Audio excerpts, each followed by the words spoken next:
Hello, my friends, people of the heart. Wherever you find yourself on this beautiful blue, green, brown, rainbow colored miracle that we call home amidst the darkness, hear my words. I want to talk to you about the history of the Ojibway, the Algonquin Peoples. I know that the grandchildren of Europeans like to scrape rocks and tell us who we are. But we know who we are, and these things have been passed down orally. I heard these from my grandfather elders, as well as through my grandmother, who was she knew the names 8 generations back of the mother to daughter of the oral history that she passed to me as the two daughters she had who should have received it died in the 80s and 90s, Cindy and Penny Barker. So she said, don't let these things be forgotten. Long ago, long ago, there was a long winter that came upon the earth. Now, they know this occurred over in Europe too, as the ice shelves came all the way down to the Mediterranean. But in Turtle Island, North America, they came also down just above the Great Lakes.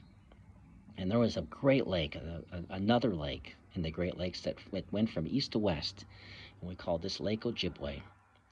They like to call it Agassiz. Wherever they get these names, I don't know. But there was this Great Lake that flowed from east to west, and in those days, communication was by foot, and so the governing on the east were the Crane clan, and the governing on the west were the Loon clan. And they believed that as it is above, it is below. And they organized their communities after these things because we also had constellations. And we had our own charts, and we had our own calendar based off the moon. The most accurate calendar in the world. Strange we don't use it. We use something that disconnects us from nature. But in those days, the North Star is a part of the Little Dipper. But we call that Maeng, the loon, the little duck, the mallard duck. And the tail is Polaris, or the North Star.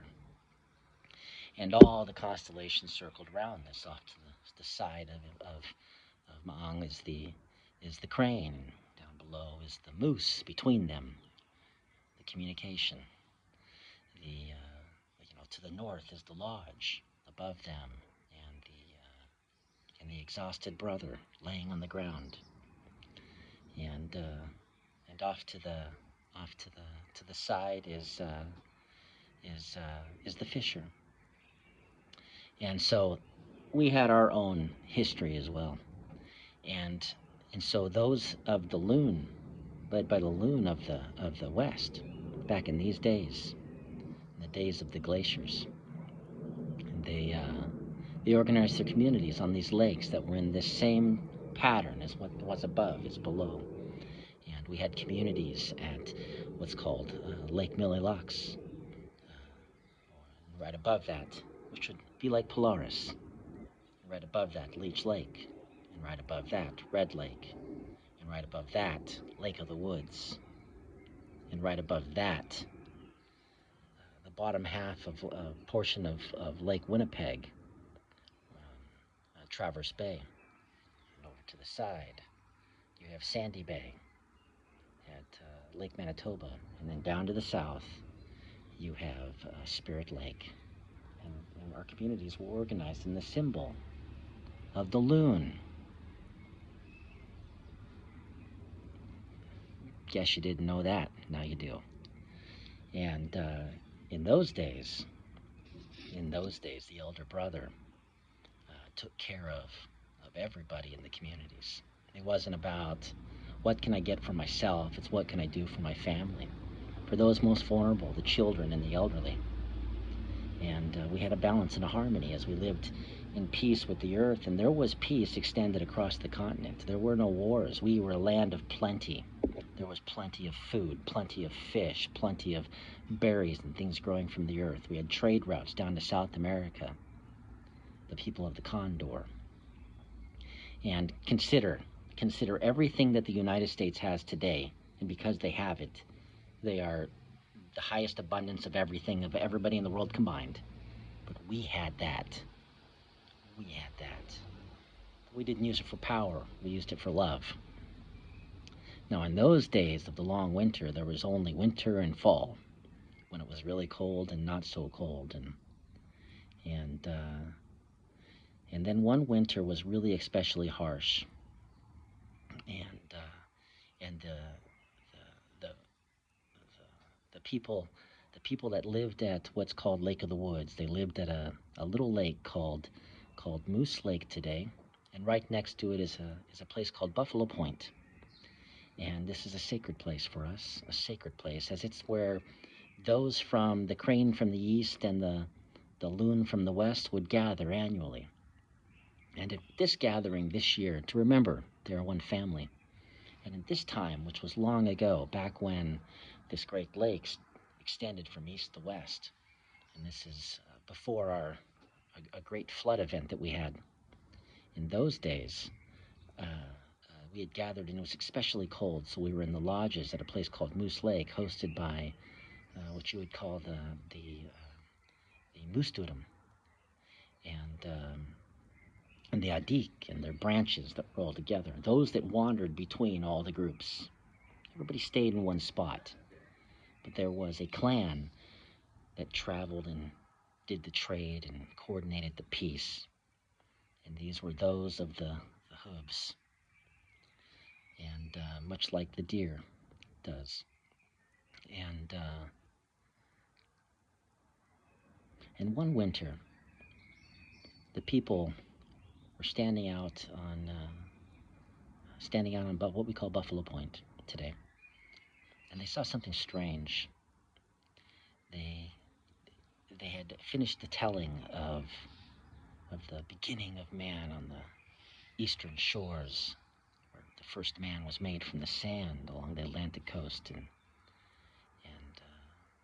and built the first village just nearby in a special garden prepared for him, called the Creator's Garden, and near a sacred mountain called Thunderbird Mountain, where the Creator would converse with him. And this first man was told to travel the world and name everything, and he did. And he had children, he left them around the world, but he had an advanced age, he could live a long time. But he came back, and they told these stories, and they shared his songs.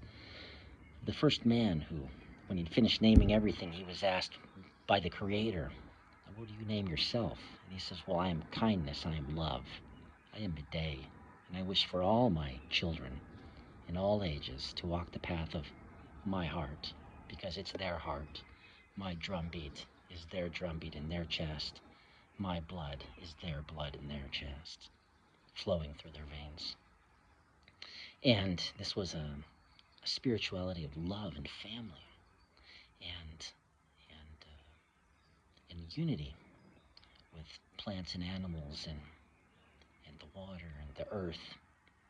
And but time passes, and as time passes, we found ourselves this moment, this cold winter, where there was great ice mountains to the north on the other side of this lake, and people didn't go there. Why would you? And there was a child who came running to the lodge and said, "There's something on the lake." And so they all gathered and came out and looked on the lake, and sure enough, there was something on the lake. And it was a clear day, and they could see, and it looked like a large Midegah shell. A Midegah shell is this very special spiritual object. It's a little tiny cowrie shell. It's white. It looks almost like an oval, a little oval, and it reflects the sunlight. And it was said that when the first man was created to keep him humble, that the spirit of the Creator was breathed into him, but only what went through that little Midegah shell. So we carry that Midegah shell to remember that we may think we're high and mighty, but we only received that much from the Creator. That much. And we are surrounded by many, many other raindrops from the Creator that maybe had lessering degrees, and we are no better than them. We are their caretakers. We are meant to protect them, and in this beautiful miracle floating amidst the darkness of space. And so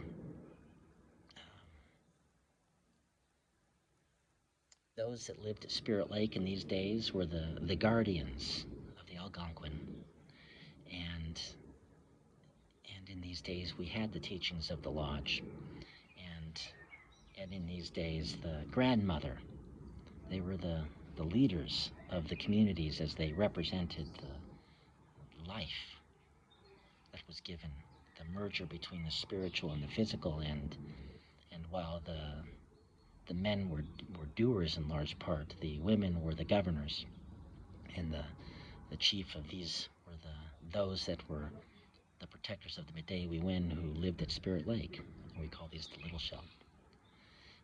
And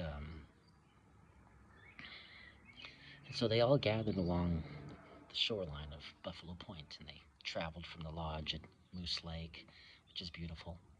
And they all gathered, and they saw this peculiar Midegah shell, this large Midegah shell, sitting in the water, frozen in the lake, as if frozen. And they sent messengers to the south and to the west and to the east. And the Ojibway of the Crane from the Great Lakes, which were different in those times, but they were there.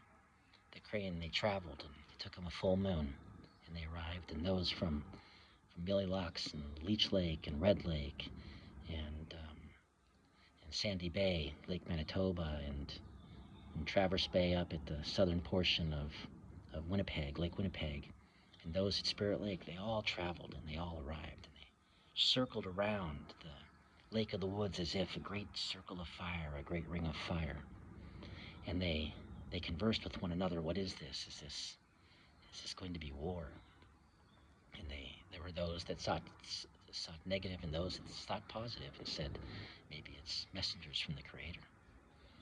And so the grandmothers, they went over and said, kindness is the power and peace, and we will follow the 7 teachings, and we will use wisdom.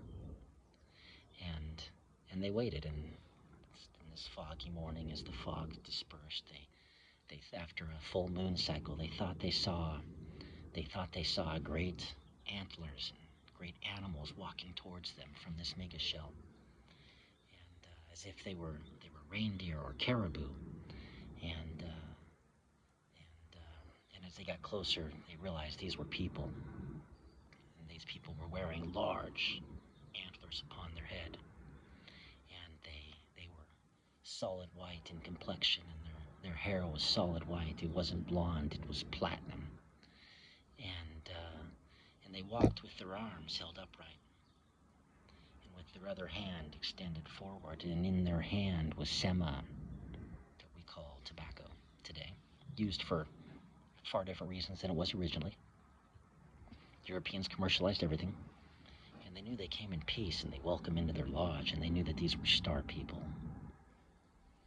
And these star people came into their lodge, and all of the Anishinaabe, they could not fit, so they built more lodges at Buffalo Point and near Moose Lake. And these star people did not speak, but you could hear them in your head. And the first question was, where do you come from? And there. And why are you here? There was a war there. Where they came from, there was a war between those who wanted to have harmony with their world and those that wanted to use the world out of fear, to have strength through destruction. And they overcame them, and they left where they were, and they came here, and they were here, and they wanted us to know they were here, and this is what will happen. This is what they will do. This is what they will do. There will be a great change. And they pointed up to the sky at a star that had a long tail like a snake. And they said, they've sent that here. And it had been there many years, getting bigger and bigger. I think we'd call that today like a meteor. And they said they sent that this way, and it cannot be stopped. And when it comes, all that you see will change to how it was before the long winter. And they talked about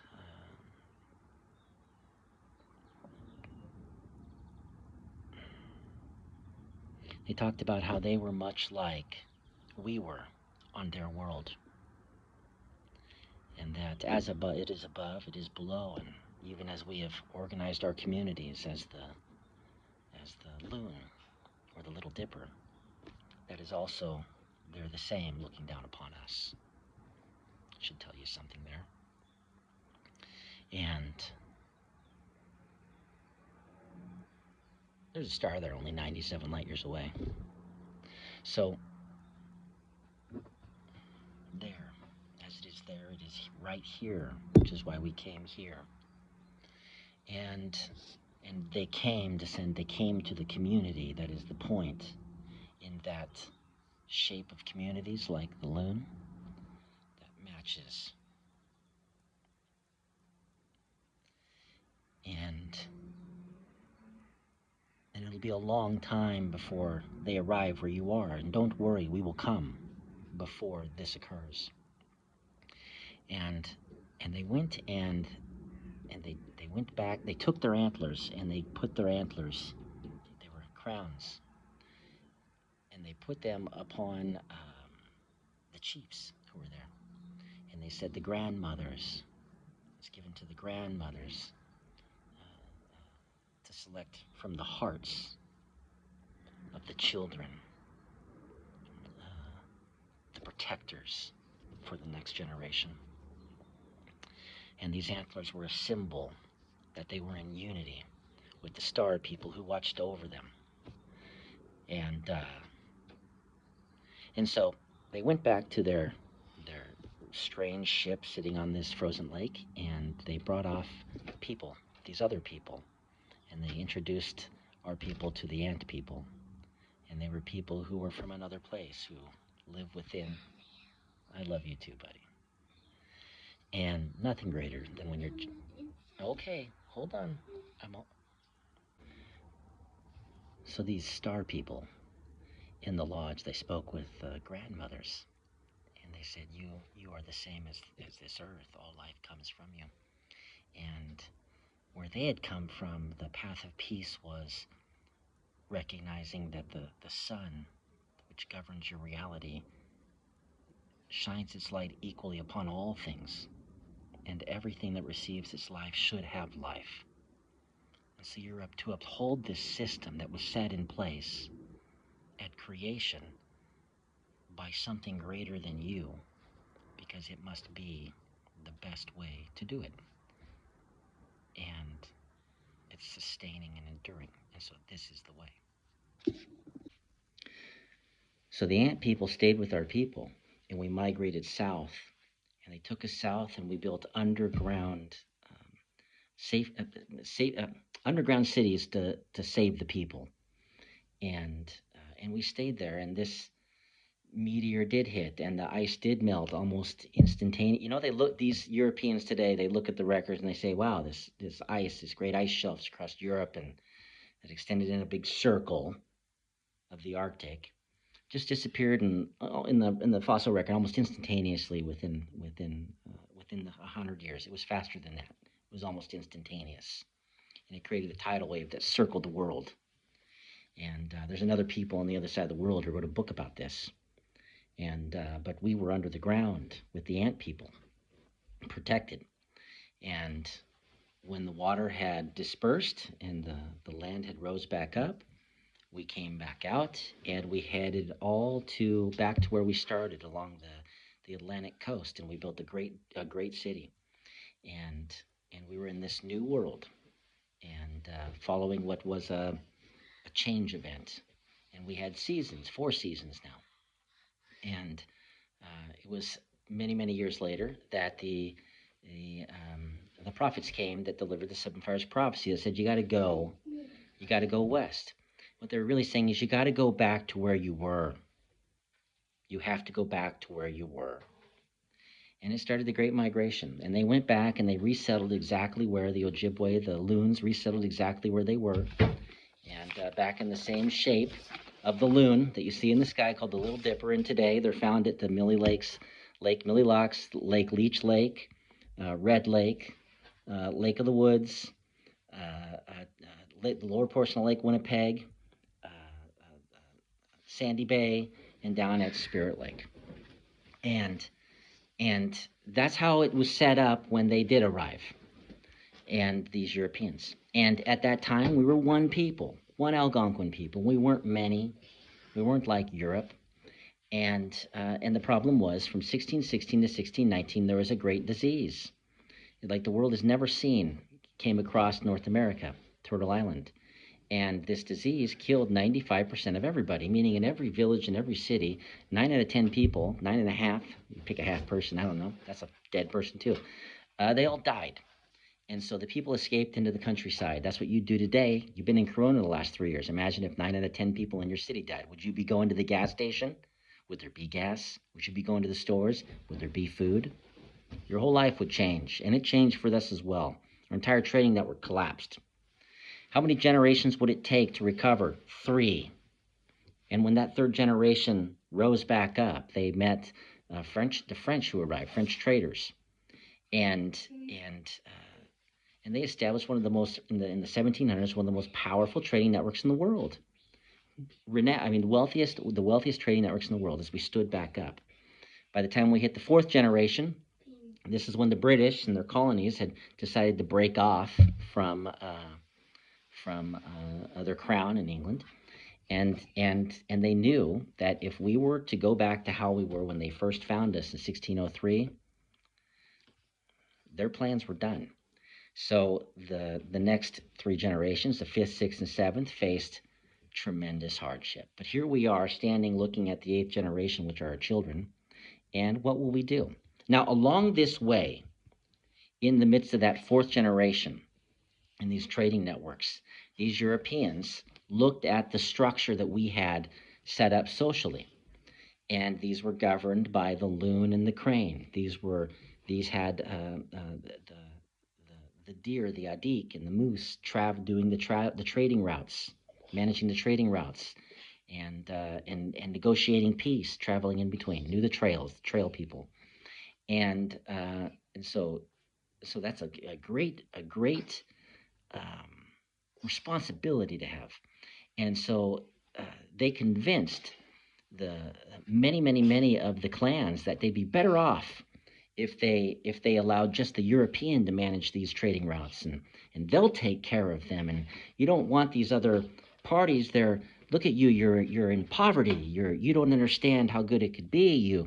You know, and yet we had food everywhere. We had fresh water that we could drink straight from a lake in the river. We had all the fish that you could literally pull out of the water there. And they said, oh, you're in poverty, and it's because of them, and we'll take better care of you. So they convinced him that it's because there's something wrong with this family. So then the trading routes were now being governed by the Europeans, the English and the Scottish and the French, and the grandmothers, to keep control, married these men. And these were not just any grandmothers, they were Grand Nokomises, leaders in the Midegah faith, because the women were the big chiefs. And this was Utinawasis and Takomigud, Margaret Grant and Marie Botnu and Margaret Botnu, Machiquayan Sadik Sangabo. And when she died in 1864, that was it. By that time, over a 7-decade period, after they had convinced them to remove the mighty trading route warriors that they had, and now we were in hiding, much like the Mandalorian in Star Wars, in hiding, trying to keep things together. The grandmothers were overtaken and controlled, and the people got poorer and poorer and poorer and poorer, and the water became dirtier, and the soil became used by their settlers that were coming, until the last Nokomis, the last recognized leader of the Midegah, from Utinawasis and Takomigud to Machiquayans. This was during the age of the Iron Confederacy, when the Ojibway and the Assiniboine and the Cree were one mighty one mighty unity. And there's a story behind that. I'll tell you about the Copper Woman someday. But when she died, that was it. It enabled them to then be able to convert those north of the Great Lakes into the colony of Canada. You know, there was a British colony, decided to call themselves Canada, and extended their authority over all the natives. And you know what was missing? There was lots of communities, but that network between them that was protected by the clans that were exterminated, almost, caused a collapse. And is it better? Is the European way better? Certainly looks better for them, not for us. Something to think about. So, you know, I think a lot about these Navy images from these videos on these ships in the Pacific and Atlantic Ocean, where they're seeing these tic-tac looking, almost like Amiga shell objects that are moving at speeds with no propulsion that they can't fathom, and disappearing and going into the water and coming out, and they're as big as a house. And I sometimes wonder if we have forgotten our history, and that those who stood with us then still do today. And those that are crippling our world today almost crippled theirs then. But just as they were successful then, we can now, as soon as we show them that we are still those people of the heart. And the star people will come again and stand with us and protect us. Thank you. I gotta go be a dad.